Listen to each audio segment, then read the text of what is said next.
Hello everyone, this is me, your friend Shrestha Sharma, welcoming you to my first video on GST. In this video, we are going to discuss the basics of GST and also discuss some terms related to GST. So why wait? Let us start. So what are we going to learn today? We are going to learn what is GST, what are the types of GST and tax, learning the types of GST, some terms related to GST, and few advantages of GST. Now, the first question is what is GST? GST, the full form of GST, is goods and service tax. Now, good means the product which we are buying in our day-to-day life. Like the products which we are selling, we are buying is referred to goods. You can see the picture represented right here. You can see the truck. You can see the truck right here. It's carrying goods, right? So the truck is actually carrying goods. So that is the meaning of goods. Services. What are the services? Services means the government provided services like customer care. Now that is one of the kinds of services we are using. Now government hospitals is one of the services we are using. Government education is also one of the services. And tax. Now what is tax?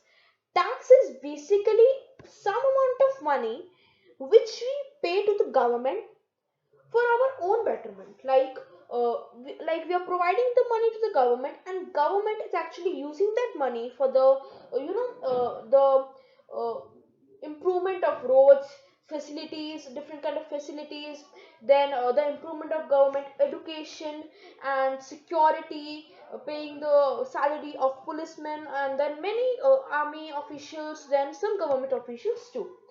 Now that is the meaning of tax. So what is GST? GST is the tax implemented on the goods and services. Now what are the four types of GST? The four types of GST in India are SGST, CGST, IGST and UGST. Now SGST, the full form of SGST is State Goods and Services Tax. CGST is Central Goods and Services Tax. IGST, Integrated Goods and Services Tax. We are going to discuss the meaning of these types of GST later on in our upcoming slides. So let us discuss the two types of taxes. The first type of tax is direct tax and indirect tax. So for now, let us just keep the names in our mind and we're going to discuss in the upcoming slide. Now, the first type of tax is direct tax. Now, the direct tax. Now, what is direct tax? When we pay the tax directly to the government. For example, T here represents the tax and we are paying the tax directly to the government. There is no kind of interference in the middle. Now there are two types of direct taxes, income tax and corporate tax. Now what is income tax? Now for like example, you are having a job and you are earning 1 lakh rupees. 1 lakh rupees you are earning from the job. Okay, now it is a source of income for you. Okay, it is your salary, so it is a source of income, right? So the government tell that what will you do of so much money? So give us some, right, for our own betterment, for the managing of roads and many other things. So the government will tell, for example, you give me 8% of your income. So since we are giving some amount of money, so it is also a tax. So the tax taken from our income and given to the government is known as income tax. Now what is corporate tax? Now for example, you are running your own startup company. Now you are earning money from somewhere, right? So it is a source of income from you, but you are owning the startup, right? So the money you need to give it to the government as a form of tax is known as corporate tax. Since you are owning a startup, so you are earning indirectly way, right? You are earning income indirectly, so you need to submit the tax to the government and that is known as corporate tax. Now the next type of tax is indirect tax. Now it's quite confusing but yet interesting and easy. Now for example, the tax given to the government indirectly, there's an interference in the middle.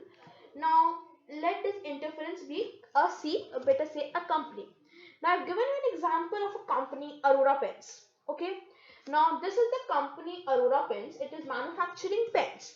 Now when you buy that pen, is also earning from us only, right? So we are giving the money to the company, and in return the company is giving us pence. So the company is also earning something. Now for example, the company earns around rupees 10 lakhs. Rupees 10 lakhs. Okay. Now the company has 10 lakhs rupees. Now the government will tell, since you are earning from somewhere, you will need to pay me tax. So we are paying the tax, since the company is earning from us only, right? So we are paying the tax indirectly to the government. Note, we are paying the tax indirectly to the government. Now, let us come to the type of GST. The first type of GST is SGST. Now, what is SGST? SGST is actually the tax taken by the state government. So, the amount of money right here refers to the tax. This is a tax. Okay, sent to the state government in the form of tax. Okay, so, for example, the state government asks me to provide me around 100 rupees per month as a form of tax. So, I'm going to give 100 rupees to the state government, and that is known as SGST. Okay. Now, CGST, the amount of money sent to the central government. In SGST, we are sending the amount of money or the tax to the state government, and in central government, we are sending the amount of money to the in CGST, we are sending the amount of money to the central government, and in the previous, we are sending the money to the state government. Okay. Now, CGST amount of money, that means a tax, central government in the form of tax. Now, the next is IGST. Now, IGST means the amount of money spent to the sent to the central government in the form of tax. Now you're going to ask me, my friend, what is the difference between the CGST and IGST? Okay, so let us now discuss the difference between these two. Now see, there are two more terms related to GST. The first is intrastate and the second is interstate. Now what is the meaning of intrastate? Now this right here is the map of Delhi, and this right here is the map of Goa. Now first it is discuss the intrastates. Now intrastates means when the sales of the product is within the state boundaries. Now for example, I am selling a product from northwest to East Delhi. So my selling of the product is within the state boundaries, so the tax implemented will be intrastate. And intrastate has two types of taxes, SGST and CGST. So SGST and CGST, now you tell, why to pay two different taxes? It will be a burden for us. No, it is not a burden for us, because we are only paying GST. We are only paying GST, and in intrastate, when the selling of the product is intrastate, like within the state boundaries, we need to only give GST. And for example, I am giving GST as rupees 100. So 50 rupees will be given to the SGST and 50 rupees will be given to the CGST. Now interstate means that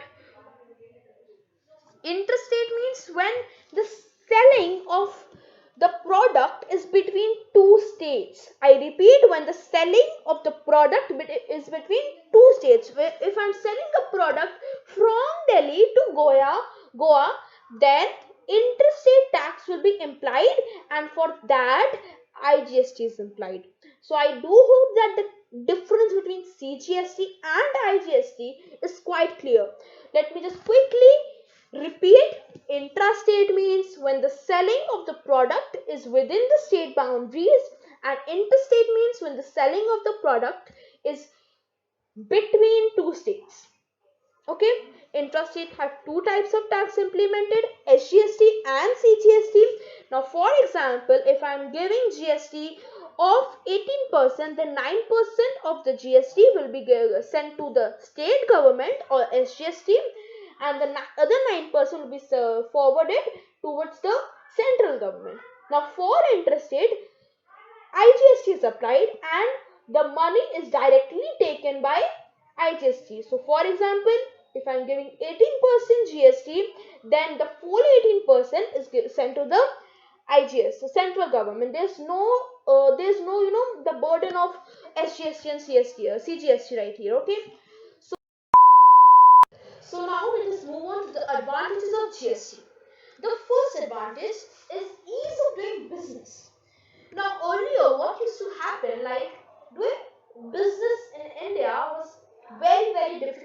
immense because there was unbreakable layers of tax. Now, after the implementation of GST, all the taxes went close to one. So we need to only pay one tax now. Now, the second, reducing tax burden. Of course, since the ease of doing of business has increased and the many taxes, the layers of the taxes have been reduced to one, so the tax burden is indirectly also reduced.